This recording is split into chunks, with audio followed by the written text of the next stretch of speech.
Hello children. In the last video I started the lesson the Delhi Sultanate. I explained about the Delhi Sultanate's 5 dynasties.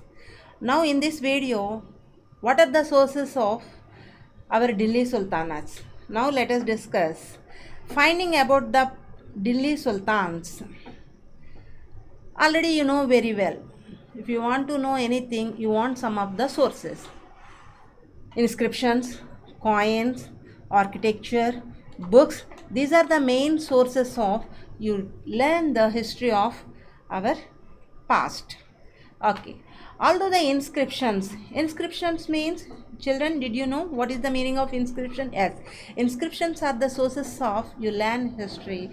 It is a written source written on the rock or the copper plates, whatever may be, that is called the inscription. Coins also explained about at the time the situation, social conditions, economical conditions of the people. So inscriptions, coins, architecture, old buildings, some of the buildings also explained about at the time the situations.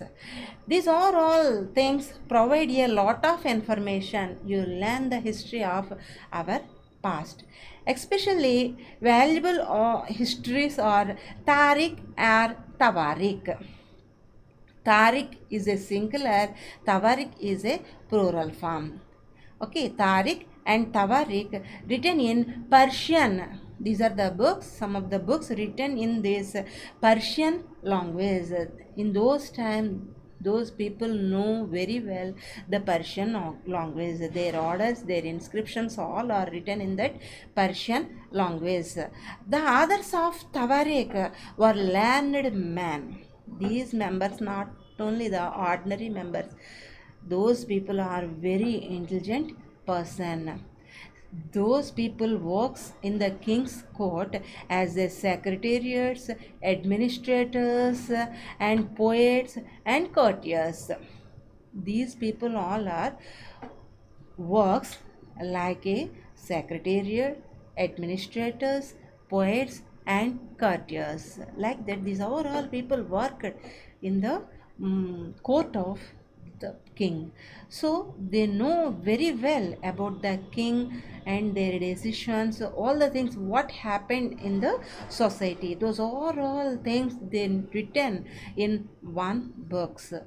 Okay, who both recounted events and advised as on governance, emphasizing the importance of just rule.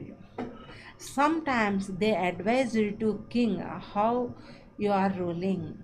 In his ruling, they gave some of the advices to the king for their governance and emphasizing the importance of just rule.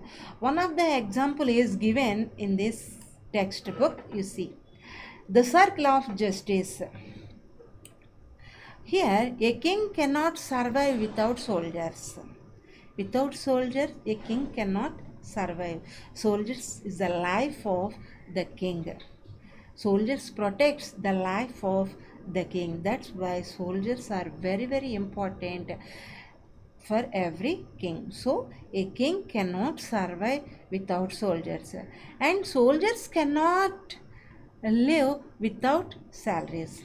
How did they live? Soldiers are very very important to the king. Okay, he appointed so many soldiers, but he did not give the salaries. So what did they do? So they did not do anything. Soldiers cannot live without salaries. If the king gives the some of the salaries to them, they live happily. They do their works very effectively. Salaries come from the revenue collected from the peasants. How did the revenue come to the king? How did the king give the salaries to the people? The king collected some of the taxes from the peasants or traders, merchants, whatever baby. They collected, the king collected some of the taxes from these overall people. After that, that money he has given to the soldiers as a form of salaries. But peasants can pay revenue only when they were prosperous and happy. in which time the peasants and traders will pay the money to the government when they are feel happy, when they have prosperous, when they in which year the peasants have a lot of product from their fields. At that time they are ready to pay the taxes to the government. This happens when the king promotes justice and honest governance. If the king provides all the facilities to the peasants feel happy. When the peasants felt happy, they had paid to the tax to the government. With the taxes, the king paid the salaries to the soldiers. If the soldiers were happy, the king will be happy. So that is the like that the kings ruled at those times. Mostly the others of Tawarik lived in the cities. They are hardly ever in the villages. The others of the Tawariks, these members all are live in the cities, mostly in the Delhi areas. These people were lived in Delhi. Very few members are live in the villages. After they often wrote their histories for sultans in the hope of rich rewards. Why did they wrote those books? They did not have any work. No, they want lot of rewards from the king. That's why they wrote those tawariks. They often wrote their histories. Whose histories they wrote in those books? The greatnesses of kings, how did they rule, what are the achievements of those kings, what are the rewards given by the king to laborers or whatever may be for sultans. These are all things they mentioned in those books. These authors advise rulers on the need to preserve an ideal social order based on the birthright and gender distinctions. Yes, these members started this ideal social order. What is the meaning of ideal social order? Means um, all the society will be ruled in the some way, that is called the ideal social order. Based on the how did they decide that order is based on their birthright and gender description. What is meant by birthright? Birthright privileges claimed on the account of birth. For example, people believed that nobles inherited their rights to govern became they were born in the certain families. The king in the court, kings had a son. At the same time, farmer is also had a son. At that time, both two sons have a lot of difference. So that is called the birthright. After that, gender restrictions. Gender restrictions means social and biological differences between the women and men. Usually, these differences are used to argue that men are superior to men. At that time, this gender discrimination started. All the women are treated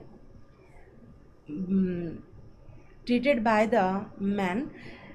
They did not give any chances to the women in the olden days. Man is superior. That is the rule here. Okay. Next, that was I explained this one in Sultanas Rajas. Wait. Already I explained while I am explaining the slave dynasty. Iltutmish, one of the ruler of the slave dynasty, he had some of the sons and daughter also. He had only one son, that is Sultana Razia. In 1236, Sultan Iltutmish's daughter Razia became a sultan. She became a sultan in the year of 1236. She was the daughter of Iltutmish. The chronicler of the age in this age, who was the chronicler?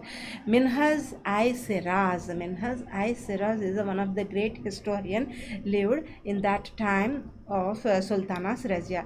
Recognized that she was more able and qualified than all her brothers.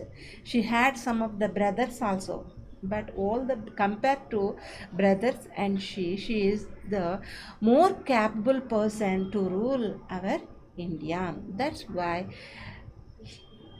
Mina I Siraz explained that thing in his inscription, but she was not comfortable at having a queen as a ruler.